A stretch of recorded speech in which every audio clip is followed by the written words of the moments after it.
Hallihallo und herzlich willkommen zu Vlogmas 2024. Ja, ich freue mich total. Endlich geht es wieder los. Ihr wisst, ich liebe Vlogmas. Ich mache das jedes Jahr so gerne und ich schaue auch sehr gerne bei anderen YouTubern. Umso mehr freue ich mich, wenn ich es dann selber auch filmen kann. Und ja, dieses Jahr geht's wieder los. Mein Vlogmas läuft so ab, jeden Advent gibt es einen Vlog. Sei denn, irgendwas kommt dazwischen und ich schaffe es dann nicht, dann kann es auch mal sein, dass einer ausfällt. Aber in den letzten Jahren habe ich es eigentlich immer hinbekommen. Bis auf letztes Jahr, ich glaube, da habe ich es nicht hinbekommen. Aber naja, auf jeden Fall, wir gehen jetzt davon mal aus, dass es jeden Advent einen Vlog geben wird. Und in diesem Vlog werden wir meine Wohnung dekorieren. Wie man sehen kann, steht da schon ein Weihnachtsbaum. Um den werden wir uns gleich kümmern. Genau, ich nehme euch die Woche jetzt mit. Wir dekorieren meine Wohnung. Ich habe am Wochenende schon vorbereitet, das heißt Fenster geputzt, alles Staub gewischt. Und wir haben jetzt Montag, ist auch heute mein erster Arbeitstag wieder gewesen. Deswegen ist es jetzt auch schon abends und dunkel. Und ja, ich habe heute dann wieder angefangen zu arbeiten und genau, und bin jetzt wieder zu Hause. Und wir werden jetzt gleich erstmal diesen Weihnachtsbaum hier ein bisschen verschönern, denn ja, es wird dieses Jahr ganz anders hier dekoriert werden. Ich habe auf jeden Fall eine ganz bestimmte Vision im Kopf. Meine Deko soll dieses Jahr auf jeden Fall ein bisschen schlichter, eleganter, klassischer sein.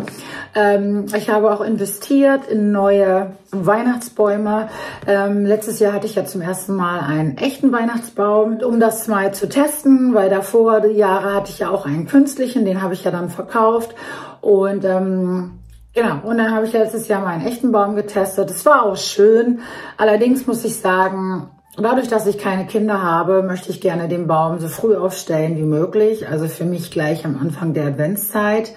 Und die Sache ist halt die, irgendwie tat mir das halt auch leid, diesen Baum zu schlagen. Dann für 3-4 Wochen steht er in der Wohnung und dann schmeißt man ihn sozusagen auf den Müll. Und ich fand es auch recht teuer. Also wir haben, glaube ich, 60 € für unseren Baum bezahlt letztes Jahr. Und wenn ich das dann auf die Jahre raufrechne, lohnt sich das einfach für mich nicht. Und einfach auch aus Deko-Gründen möchte ich gerne einen künstlichen Weihnachtsbaum haben. Aber ich wollte dieses Mal auf jeden Fall mehr investieren. Und den Baum, den ich mir geholt habe, der ist so toll. Den gucken wir uns morgen an. Den werden wir natürlich zusammen aufbauen und schmücken. Und ich bin so happy mit dieser Anschaffung. Aber ich habe mir auch einen neuen künstlichen fürs Schlafzimmer geholt. Und das ist dieser hier. Da muss ich jetzt allerdings sagen, das war jetzt kein teurer Baum. Ich habe da in der Ecke, wo ich den Baum stehen haben möchte, leider nicht so viel Platz. Deswegen musste es ein sehr schmaler Weihnachtsbaum sein. Und ich habe lange rumgesucht und habe diesen jetzt gefunden. Aber der sieht schon recht künstlich aus. Allerdings soll der nicht so bleiben, sondern ich möchte gerne zum ersten Mal in meinem Leben auch einen beflockten Baum haben. Und deswegen werden wir diesen Baum jetzt beflocken. Also es gibt sogar auch ein kleines DIY in Vlogmas. Und ansonsten nehme ich euch den, ja, mit durch die Woche. Dadurch, dass ich wieder arbeite, habe ich jeden Tag nur nach dem Feierabend dann ein bisschen Zeit. Mein Plan ist es, an jedem Tag einen Raum zu machen, damit ich dann halt am Wochenende fertig bin. Am Wochenende ist dann Totensonntag und dann am Montag darf ja dann alles im Licht erstrahlen. Und ich würde sagen, ja, let's go. Falls ihr Bock habt auf Vlogmas, dann gebt dem Video jetzt schon mal einen Daumen nach oben. Schreibt mir gerne einen Kommentar, darüber würde ich mich sehr freuen. Und falls ihr neu hier gelandet bist, lasst mir gerne ein Abo da. Und ich würde sagen, wir starten mit dem Video.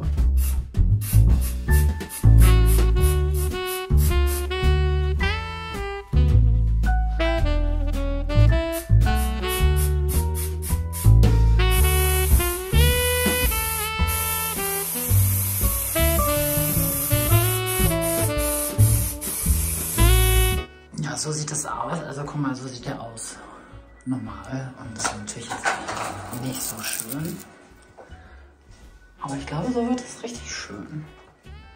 So, das war jetzt die ganze Flasche. Und ich finde, es sieht schon viel besser aus. Also so, wie ich es mir vorstelle. Ich glaube, ich muss aber noch eine Schicht auftragen. Deswegen werde ich jetzt mir mal noch eine Flasche holen, glaube ich. Ja, so bin ich auf jeden Fall erstmal zufrieden, aber da muss auf jeden Fall noch eine Schicht Schnee drüber. Es ist voll schwierig, dieses Schneezeug zu bekommen. Bin gerade noch mal schnell zum Rossmann gefahren und dann werde ich morgen noch eine Schicht auftragen und ich glaube, dann lasse ich es noch mal einen Tag durchtrocknen. Und dann sollte der Baum fertig sein und dann kommt der ins Schlafzimmer. Und wenn wir dann das Schlafzimmer dekorieren, dann werdet ihr ja sehen, wie ich den Baum schmücke. Ich habe da ein paar coole Ideen. Irgendwie habe ich auch das Gefühl, ich habe zu viele Ideen im Kopf. Ich weiß gar nicht, ob ich das alles so umsetzen kann, weil ich will es mir jetzt auch nicht zu stressig machen. Aber ich glaube, das wird schön. Ich glaube, das wird schön. So, wir haben den nächsten Tag und ich werde jetzt meinen neuen Weihnachtsbaum aufbauen. Ich bin schon so aufgeregt. Ja, ich habe mich ja dieses Jahr für einen neuen künstlichen Weihnachtsbaum entschieden und der hat mich auch ein bisschen Geld gekostet. Also mein letzter künstlicher Weihnachtsbaum war ja so, ich glaube, roundabout 100 € hat der damals gekostet. Dementsprechend sah er natürlich auch künstlicher aus. Den habe ich ja dann verkauft und dann hatten wir letztes Jahr den echten. War auch ganz okay, allerdings war das dann doch nicht so meins. Und dann habe ich gesagt, ich investiere in einen richtig guten, der mir viele, viele Jahre, wenn nicht sogar mein Leben lang hält. Und ich hatte da erst so einen im Kopf von so einer ganz bestimmten Firma. Aber irgendwie war ich dann doch nicht gewillt, 800 bis 1000 € für einen Weihnachtsbaum auszugeben. Und dann habe ich halt gesucht. Und durch Zufall habe ich den perfekten Weihnachtsbaum gefunden. Und den packen wir jetzt aus. Und ich freue mich.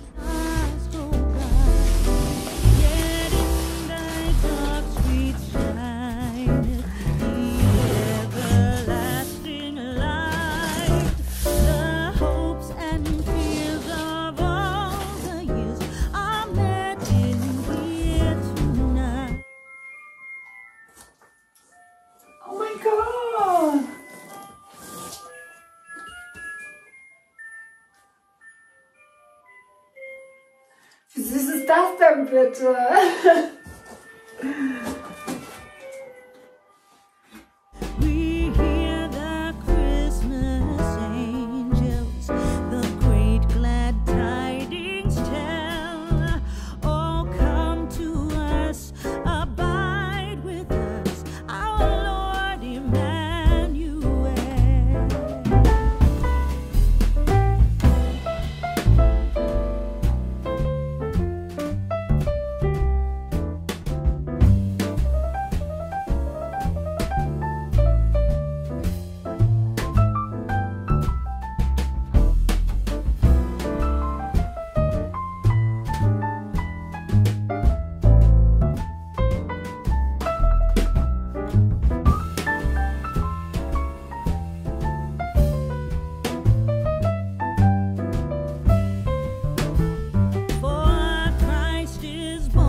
Auf jeden Fall habe ich mich für diesen Baum entschieden, weil alle Nadeln sind gegossen. Es sind keine so Plastiknadeln und die Lichterkette ist schon mit verbaut. Das ist auch ein Stecksystem. Das heißt, ich muss sie nur ineinander stecken und schon fängt er an zu leuchten. Für jeden verkauften Baum wird ein Baum in einem Mischwald gepflanzt. Und was ich besonders toll finde, er hat eine verstärkte Spitze. Das heißt, nicht dieses Rumgewabbel von der, wenn man den Stern draufsetzt oder die Christbaum-Spitze. Und was auch der Vorteil war, weswegen ich mich für geschossen habe, man kann ihn natürlich mit einer Fernbedienung bedienen und es kommt eine Tasche mit. Und er hat einen richtigen Stamm. Das heißt, in der Mitte hat er eine Stammoptik und nicht irgendwie mit Nadeln umwickelt oder was auch immer. Und das hat mich besonders gereizt. Und deswegen habe ich mich für diesen Baum entschieden. Was für mich noch geiler gewesen wäre, wenn er zum Beispiel auch die Lichter hätte wechseln können von, jetzt habe ich halt nur normales, goldenes, warmweißes Licht. Ich hätte gerne auch buntes Licht gehabt, dass man das vielleicht wechseln kann. Aber ich werde auf jeden Fall eine bunte Lichterkette selber dann in den Baum reinpacken. Aber generell bin ich schon mal froh, dass diese Lichterkette drin ist und ich dann jetzt nur noch eine einzige Lichterkette in den Baum machen muss.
So, der Baum steht und schaut mal, wie echt er aussieht. Das ist richtig krass, auch mit dem Stamm. Es hat jetzt ungefähr eine Stunde gedauert, den komplett aufzufächern und alles in die richtige Position zu bringen. Und was ich halt, wie schon gesagt, besonders toll finde, ist, dass er einen echten Stamm hat, weil dadurch wirkt es so wie ein echter Baum, finde ich. Und hier seht ihr auch nochmal die Nadeln. Es ist halt alles gegossen und sieht richtig schön aus. Gefällt mir richtig gut. Ich werde jetzt mal das Licht anmachen. Und ich finde es halt voll schön, dass wenn man so seitlich drauf schaut, man halt so den Stamm sieht. Und dadurch sieht es dann halt aus, als ob es irgendwie, ja, ein echter Baum wäre. Gut. Und was besonders toll ist, diese Spitze ist richtig hart und fest. Das heißt, da kommt auf jeden Fall... Bei den anderen wackelte das immer so hin und her und die ist halt richtig schön fest. Zum Beispiel hier sieht man so ein bisschen, hier kann man so ein bisschen reingucken. Das muss ich dann hier nochmal so ein bisschen anders fächern. Genau, aber ich muss auch nochmal gucken, wie es dann aussieht mit dem Schmuck.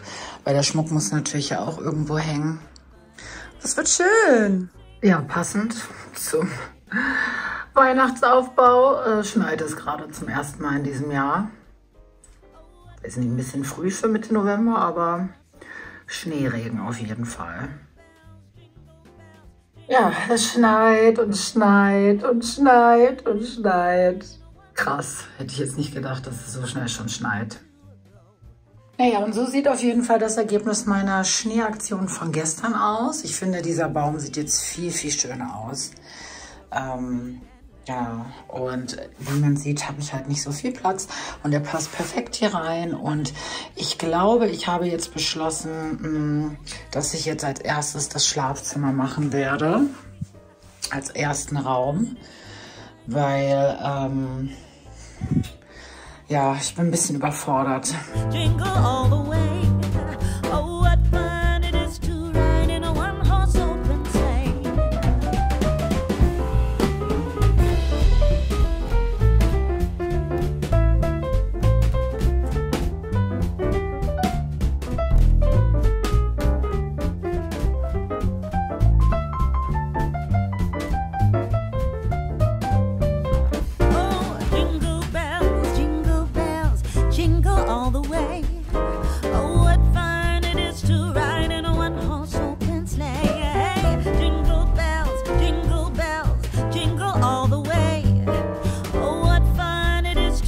Hallo ihr Lieben, so wir haben ein paar Tage später und ich muss ganz ehrlich sagen, obwohl ich mich unglaublich aufs Dekorieren und auf die Weihnachtszeit freue, es sich total schwierig gestaltet. Ich habe 2 Tage gebraucht, um endlich herauszufinden, wie ich dekorieren will. Die meisten Sachen, die ich mir sogar neu gekauft habe, haben mir nicht gefallen. Nicht alle, aber viele. Und ich musste dann hier erstmal ohne Kamera etc. zu Hause rumexperimentieren. Tut mir auch leid, dass das jetzt so negativ rüberkommt, weil ich freue mich auf Vlogmas, ich freue mich auch eigentlich aufs Dekorieren. Aber das Problem ist halt, ich finde, wenn man zu viele Sachen hat, dann ist man davon überwältigt. Deswegen habe ich es nämlich jetzt auch so gemacht, dass ich ganz vieles, was ich seit vielen Jahren nicht mehr benutzt habe, rausgeschmissen habe. Das werde ich meinen Geschwistern oder meiner Familie schenken oder ich stelle es hier unten auf dem Hof, dass sich jemand anders darüber freut. Weil ich glaube, meine Deko wird jetzt erstmal die nächsten Jahre gleich bleiben, damit das schneller geht. Ich habe keinen Bock mehr, jetzt eine Woche lang zu dekorieren. Das ist mir dann doch ein bisschen too much. Ich bin halt auch so eine Person, die eigentlich eher so die Fenster dekoriert. Das heißt, ich liebe Lichterketten, ich will schön hell und Licht haben. Und das Problem ist halt, ich kann euch das ja nicht so abfilmen. Ich möchte halt nicht, dass man weiß, wo ich wohne. Deswegen kann ich nicht mein Haus oder meine Lichterketten oder sowas halt abfilmen, wie ich die Fenster dekoriere. Also nicht kitschig, ich mache halt Lichterketten drum, aber das macht ja auch schon immer eine schöne Atmosphäre. Und in der Wohnung dekoriere ich eigentlich ein bisschen, aber nicht so viel. Also ich habe mir ja super viele Videos vorher angeschaut und wie Leute dekorieren etc. Und ja, die machen das alles ganz schön und man denkt, ach, das will ich auch, aber ich kriege das nicht so umgesetzt. Aber was wir jetzt noch fertig machen werden, ist der Baum, denn der ist immer noch nicht fertig. Ich habe mich jetzt sehr auf die hinteren Räume konzentriert die letzten Tage. Und ich würde sagen, wir machen jetzt erstmal den Baum ready. So schaut es jetzt aktuell aus. Ach, der Baum ist so schön. Ich habe den euch ja unten markiert. Übrigens alle Sachen, die ich euch jetzt zeige, die meisten habe ich bei Amazon geholt. Die sind alle unten markiert in der Infobox. Aber das ist auf jeden Fall der aktuelle Stand.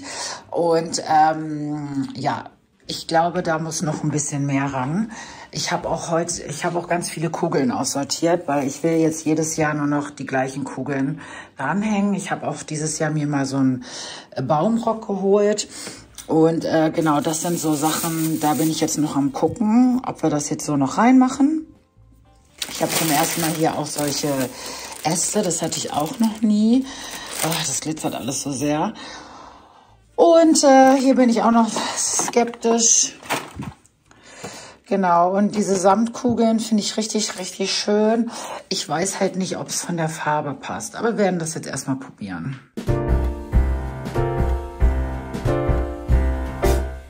We wish you a Merry Christmas. We wish you a Merry Christmas. So, der Baum ist fertig dekoriert. Ich habe jetzt doch diese Äste wieder reingetan. Und schaut mal, ich habe ja so eine neue Christbaumspitze. Die ist elektronisch und der Stern dreht sich. Schaut mal, wie schön ist das denn bitte? Ich musste zwar jetzt die Baumspitze ein bisschen umknicken, damit der Stern ein bisschen fester steht, aber die ist halt verstärkt. Die ist halt auch super hart und fest, da kann halt nichts passieren. Und der dreht sich einfach, ist das nicht geil und macht halt auch noch so ein Muster an die Decke. Ich zeige euch das auf jeden Fall nochmal, wenn es dunkel ist. Aber das ist ja erstmal so das vorläufige Ergebnis.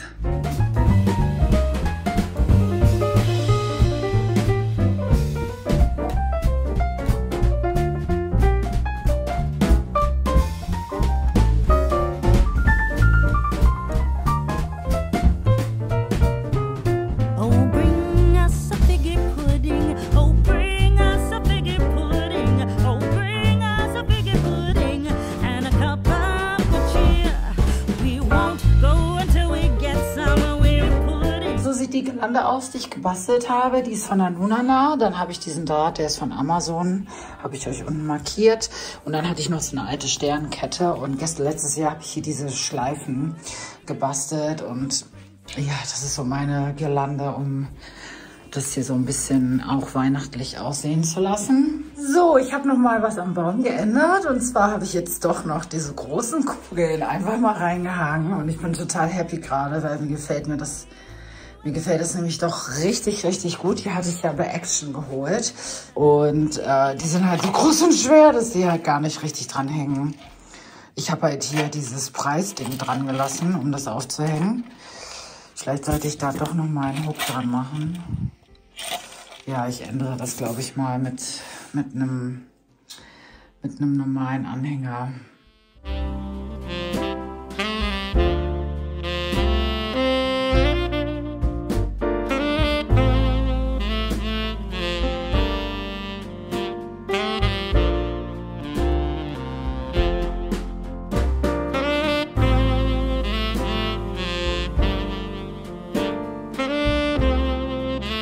Genau, dieses Jahr habe ich nicht nur auf der Außenseite so einen Kranz hingehangen, den hatte ich ja schon seit einigen Jahren von Ikea. Ich wollte aber dieses Jahr nochmal einen neuen haben. Auf jeden Fall habe ich jetzt diesen bei Jysk gefunden. Der hat auch eine Lichterkette schon verbaut und einen Timer. Und mir war es irgendwie zu schade. Ich hatte nämlich eigentlich geplant, den nach draußen zu hängen. Das war mir aber irgendwie zu schade. Deswegen habe ich den jetzt nach innen gehangen, damit ich mich daran erfreuen kann oder wir uns daran erfreuen können. Und genau, der hat Lichterkette mit Timer und der war auch echt günstig. Und ich habe jetzt hier dann noch so eine Schleife dekoriert, weil das ist so ein bisschen das Motto dieses Jahr. Gold, Weiß, ja, Schleife wollte ich gerade sagen, nein, aber Gold und Weiß, bisschen Grün, so, das war so mein Dekoplan. Und ich habe jetzt hier wieder solche Haken hingeklebt. Das hatte ich ja auch schon beim Balkon gemacht, weil das ist ganz praktisch. Dann kann ich den einfach jedes Jahr da aufhängen. Und dann kommen wir hier zu der Seite. Die hattet ihr ja auch schon in einem meiner letzten Vlogs gesehen.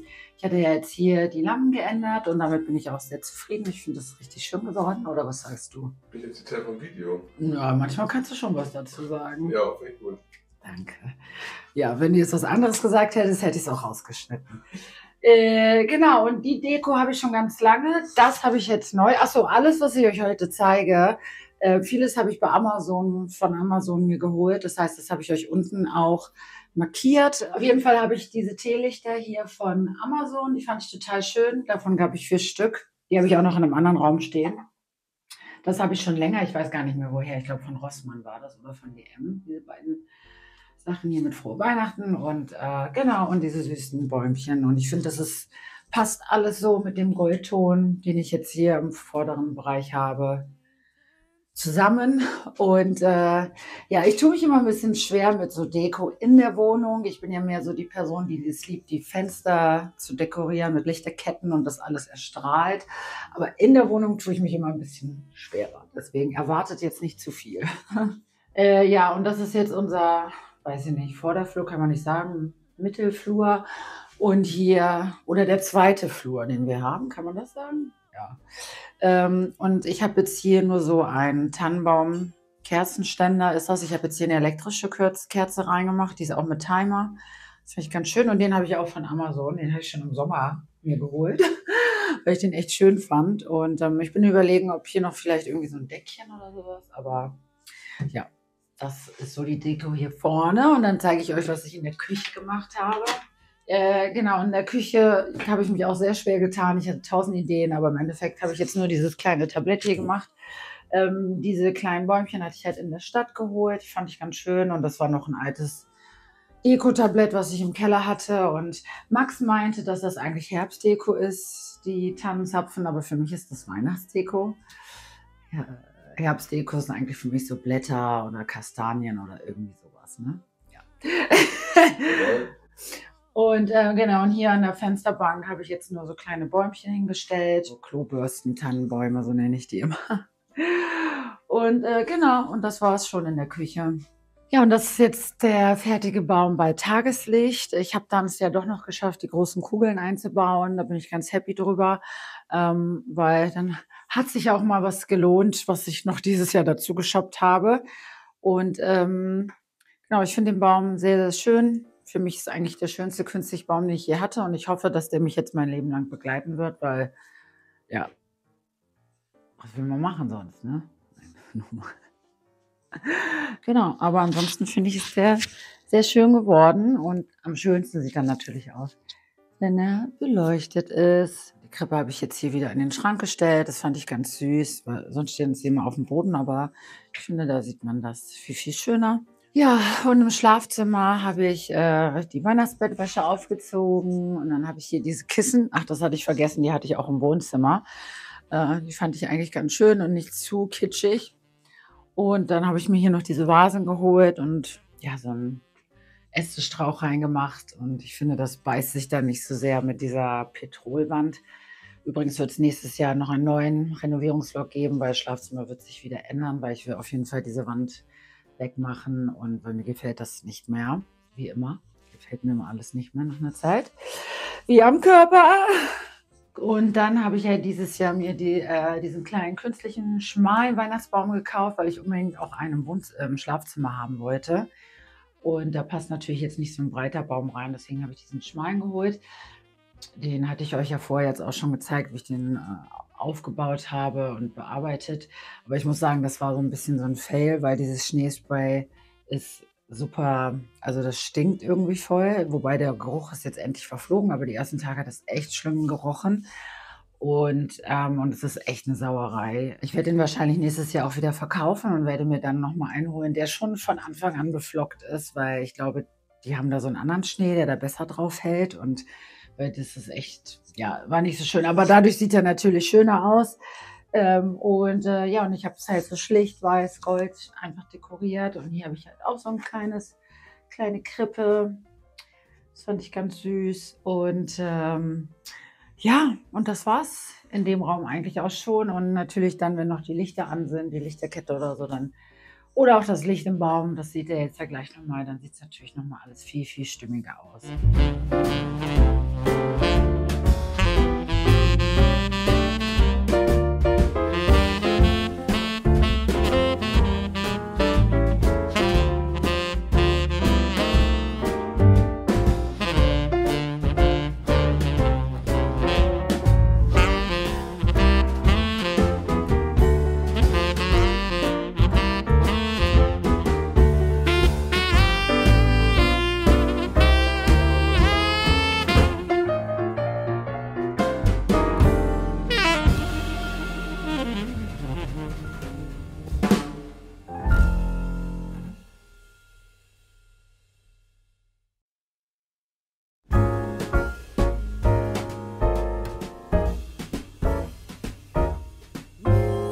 Jolly old Saint Nicholas, lean your ear this way.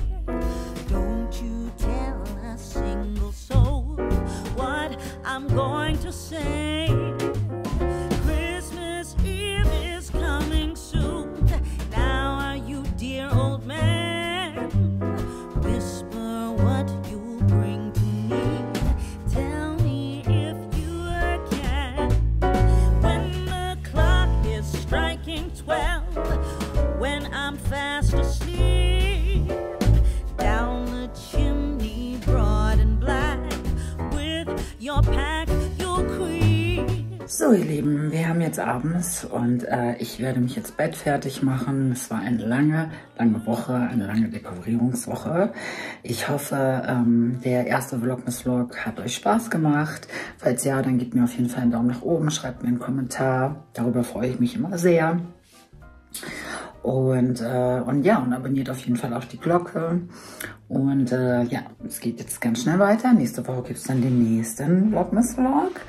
Und ja, und wie schon gesagt, alle Produkte, die ich euch heute gezeigt habe, habe ich euch unten auch nochmal markiert. Also falls euch da was interessiert, findet ihr das unten. Und vielen, vielen Dank fürs Zuschauen. Bis dann.